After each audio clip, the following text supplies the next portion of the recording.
Accessing your Bank of America credit card account. Let's get started. Launch your preferred browser. In the search box, type in Bank of America credit card login and then search for it. Different website links will appear. Navigate to the very first one website option, manage your credit card account, bankofamerica.com. You'll be directed to the official website of it. Once you're in this website, over here you'll find this option, easily manage your credit card account online. Click on login.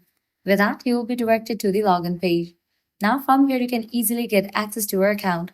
All you have to do is provide the credentials. Enter your online ID and passcode that are associated with your Bank of America account.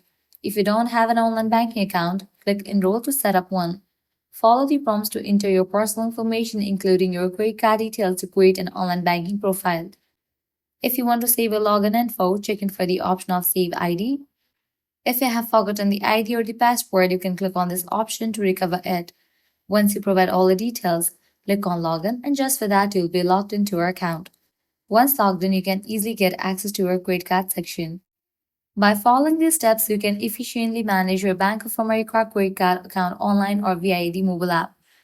If you guys find this video helpful, don't forget to like, share, and subscribe to our channel. Thanks for watching.